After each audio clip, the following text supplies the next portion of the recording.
করলা বাড়তি, ফুলকপি বাড়তি, কাঁচামরিচ বাড়তি, বরহুডি বাড়তি। তো বাজার দরের যে পরিস্থিতি কাস্টমার হাই উতাস করে। আমাদের মতো যাদের অল্প টাকা ইনকাম আসলে এদের চলাফেরা খুব কষ্ট। এক সপ্তাহের ব্যবধানে বরিশালের বাজারে আবারও ঊর্ধ্বমুখী নিত্যপণ্যের দাম। কেজি প্রতি ৫ থেকে ১০ টাকা বেড়েছে পেঁয়াজ, আলু ও রসুনের দাম। ৪২ টাকা হালির ডিম বিক্রি হচ্ছে ৫০ টাকায়। শুধু নিত্যপণ্যই নয়, দাম বাড়ার তালিকায় আছে সবজি।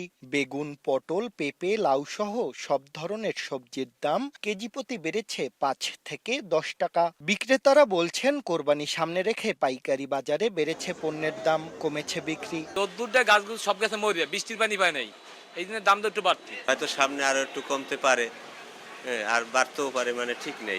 শীর্ষের অনুভূতি থেকে মুক্তি দেয় মাত্র 30 সেকেন্ডে।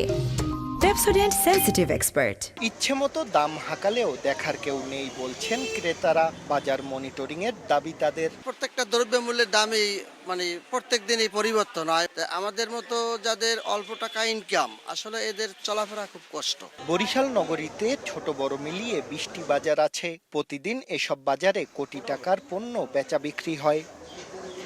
শাকিল মাহমুদ, সময় সংবাদ, বরিশাল।